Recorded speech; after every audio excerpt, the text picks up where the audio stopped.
matagutlo, matagadlaw. Adunay mga panghitabo dito sa kauluhan. Panghitabo sa gawa sa atong nasod ug adunay mga panghitabo dinhi sa atong dapit. Mga panghitabo nga mo'y makapaikag sa katawhan nga mabinantayon sa lakat ug dagan sa panahon karon. Itanyag ning istasyon DXSR ang 7 o'clock Breakfast News.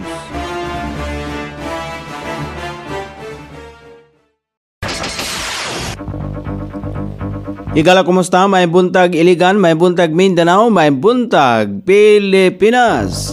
Adang Biyernes karon pitsa 15 ni buwan sa Mayo ning tuiga 2026. Sangan sa ato station manager Pastor Ruben Sulapas, kini ang inyong ka-isar Kabisaya Noribi. Ang muhatod sa hanay sa balita sa alas 7. O karon sa uluhang tudling sa itong mga balita, payout alang sa driver sa Iligan sa Llano del Norte gipahigayon sa DSWD. Dalan sa Macapagal Avenue sa Iligan temporaryong siradan. Pagpanalipod sa kinaiyahan og kalimpyo gipahugtan sa Clean and Green Council meeting. Sa kauluhan, Presidente Marcos giklaro nga wala siya nagmando sa NBI, PNP nga moaresto kang Senador Bato. Import ban sa animal products sa Greece gipatuman sa Department of Agriculture. BIR nakatigom og 422.378 bilyones pesos sa Abril, milapas pa sa target. Sa gawa sa nasod, 300 kapin ka mga langyaw sa Indonesia nadakpan tungod sa sugal. Balita sa kinabuhing Kristohanon, usa ka simbahan sa Wisconsin magtukod og 181 ka housing units alang sa mga senyor. Kini ang uluhang tudling sa ato mga balita nga dalit kanato ning istasyon. DXSR 106.7 sa inyong FM dial. Ang bugtong radyo sa Dakbayan Siligan nga nagsibya sa balaang kasulatan. Pinasubay sa Inspired and Preserved, not simply dictated, King James Version sa Anchor Broadcasting Corporation. O karon sa kompleto nga detalye gipahigayon sa Department of Social Welfare and Development kon DSWD Field Office 10 ang payout sa cash relief assistance pinagi sa programang assistance to individuals in crisis situation kon EICS alang sa mga driver sa pampublikong sakyanan dinhi sa rehiyon. Gibutyag ni Oliver Enodio, ang Regional Information Officer sa DSWD Region 10 nga target sa maong payout kagahapon adlaw nga mokabat sa 1,058 ka mga jeepney drivers nga nagagikan sa Dakbayan Siligan og probinsya sa Llano del Norte. Matag usa ka benepisaryo nakadawat og kantidad nga 5,000 pesos isip one-time assistance gikan sa gobyerno aron makatabang sa ilang inadlaw-adlaw nga panginahanglanon og krisis sa giatubang. Giklaro ni Enodio nga ang listahan sa mga driver nga nahatagan sa maong ayuda ang opisyal nga nagsumikad sa Land Transportation Franchising and Regulatory Board. Ang naasoing listahan giduso ngadto sa DSWD aron ipaubos sa cross-matching o verification. Tumong niini nga masiguro nga husto ang makadawat og malikayan ang duplication o kadto mga driver nga doble na nga nadawat nga hinabang gikan sa laing programa. Temporaryong siradan ang National Highway sa Macapagal Avenue gikan sa Duncan hangtod sa Robinsons Place, Iligan City karong Biyernes kon karong adlaw sugod sa alas 12 kaganiha sa tungang gabi hangtod sa alas 6 sa buntag. Kabahin kini sa pagbutang og steel frame alang sa gitukod nga pedestrian overpass sa atubangan sa Robinsons Place, Iligan aron masiguro ang kaluwasan sa tanang mga motorista o mga trabahante. Abiso sa Department of Public Works and Highways sa dagkong sakinan nga moagi sa poblasyon Tambakan, Tubod Road, samtang ang mga gagmayng sakinan girekomendar nga moagi sa First East Street, Barangay Tubod. giawagan ang tanang motorista nga mosunod sa alternatibong ruta o traffic advisories aron malikayan ang kahuot sa kadalanan. Gisgutan ang mga programa o inisyatibo nga nagpalig-on sa kalimpyo, kanindot o pagpanalipod sa kinayahan sa dakbayan atol sa Clean and Green Council meeting sa Digital Creatives Hub Iligan. Gipanguluhan ni City Administrator Dr. Darwin Manubag uban ni Chief of Staff Jules Verne Padilla og mga representante gikan sa nakadayang opisina sa LGU, City Council og DILG og DPWH ang maong tigom nga nagtumong sa panagiusa sa mga lakang alang sa mas malungtaron nga kalambuan sa syudad. Lakip sa gihisgutan ang paglusad sa Clean and Green Program, tree planting initiatives, pagmintinar sa mga green species sama sa sidewalks o road easels. Ingon man ang pagdumala sa mga bakanting luna aron mapuslan ang mga environmental improvement o dili mamahimong hulga sa komunidad. Pinaagi sa hiniusang paningkamot o koordinasyon sa tanang sektor padayon nga gipalig-on sa syudad ang mga programa alang sa mas limpyo o mas maayong kaugmaon alang sa tanang Iliganon.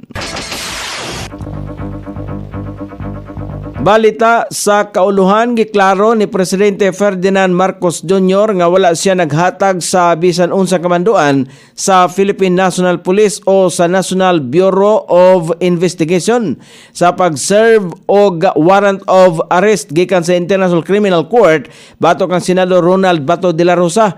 Gipadayag sa Presidente nga dili ang gobyerno ang responsable sa kagubot og walay mga sundalo o operatiba sa NBI nga misulod sa Senado. Human sa ilaang panag-istorya ni Senate President Alan Peter Cayetano, nanawagan ang presidente nga mamahimong kalmado samtang gipasalig nga masayran nila kon kinsa ang tinuod nga nagpasiugda sa naasoyng kagubot. Gipatuman sa Department of Agriculture ang temporaryong pagdumili sa pag-import sa mga buhing hayop o mga produkto gikan sa Greece tungod sa nakumpirmang kaso sa foot and mouth disease. Ubo sa Department Circular Number 20, gisuspende ang pagpagawa sa import clearance o gimando ang mas istriktong inspeksyon sa tanang pantalan aron mapanalipdan ang lokal nga industriya. Lakip sa mga gidili mao ang karne, buhing baboy, baka o hilaw nga mga gatas. Gawas lamang sa mga processed goods nga giilang luwas base sa international standards. Gitugutan gihapon ang mga kargamento nga nabiyahe na sa wala pa ang circular basta nga kini na produce sa wala pa ang Pebrero 28 subay sa mga guidelines. Nakatigom ang Bureau of Internal Revenue og 422.378 bilyones pesos ni atong Abril ning tuiga, milapas pa sa target nga 12.776 bilyones pesos o 3.12%. Mitaas usab ang kita sa ahensya og 551.11 milyones pesos kumpara sa parehong bulan ni atong nakalabayng tuig. Nagpadayon ang kusog nga performance bisan nga gibalhin na ang deadline sa annual income tax return aron kahatagan og mas taas nga panahon ang mga taxpayer. Sumala pa kang BIR Commissioner Charlito Martin na Mendoza, bunga kini sa mas gipahugtan nga kampanya og mas mitaas nga kumpiyansa sa mga nagbayad og buhis. Gikan sa Enero hangtod sa Abril ning tuiga 2026, mokabat sa 1.155 trilyones pesos ang kinatibuk ang koleksyon nga ana sa taas sa 39.972 bilyones pesos kaysa parehong panahon ni atong 2025. Nagtuo ang BIR nga ana sa insaktong dalan sila aron makabot ang tinuig nga revenue goal o gilaumang mamahimong positibo usab ang koleksyon sa bulan sa Mayo. O karon sa balita sa gawas sa nasod, gidakop sa kapulisan sa nasod sa Indonesia ang 300 ka mga langyaw human nga sila nasapnan nga adunay kalabutan sa online gambling. Ring sa Jakarta, bawal sa balaod sa nasod ang paghimo o pag-apil sa bisan unsang sugal. Nasapnan sa kapulisan ang 321 ka mga langyaw sa nasod o gikuha ang ilahang passport, laptop, phone o computer. Ang naasoy mga langyaw gikan sa mga nasod nga Vietnam, China, Cambodia, Malaysia, Thailand o Laos. Ang naasoy mga langyaw gikasuhan tungod sa gambling o money laundering. O karon sa balita sa kinabuhing Kristohanon o sa kasimbahan sa Wisconsin, ang adunay plano nga magtukod og 181 ka mga housing units alang sa mga senior citizen. Ang naasoing simbahan nga gitiguman sa 250 ka mga Kristohanon mao ang nangusog aron nga mamahimong posible ang naasoing proyekto. Pinaagi kon sa pamaagi usab kini sa simbahan nga daghan ang mga senior citizen ang maabtan sa maayong balita gawas sa espiritual nga bahin. Plano usab sa simbahan nga tukuran ang naasoing housing complex o fitness room, community room, walking trail o butterfly garden.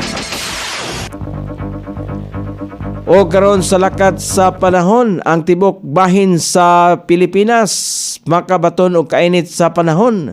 Apan hinuon dunay matagamtaman nga madag-umon nga kalangitan inubanan sa patak-patak ka mga pagulan, pagpanalugdog, pagpangilat panahon sa kapunon kini epekto sa localized thunderstorm.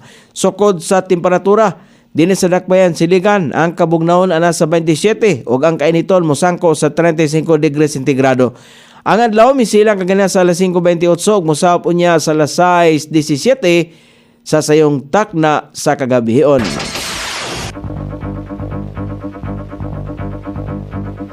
Inyong nabati ang kinatibuk ang hanay sa balita sa alas 7 nga dalit kanatuling istasyon DXSR 106.7 sa inyong FM dial.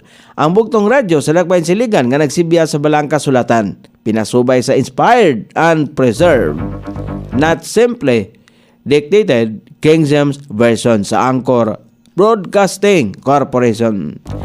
Sangan sa tikswat sa atong balitang internasyonal ug sa kinabuhing Kristohanon, Pete Jan sa balita lokal Coney Island sa ato station manager Pastor Robin Sulapas. Kini ang inyong KSR Kabisaya Nonoy B. Magpasalamat ug moingon mayong buntag Iligan.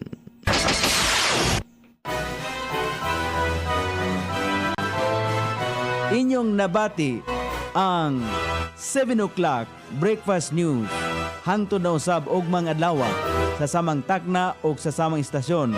Daghang salamat sa iyong pagpaminaw ug maayong buntag.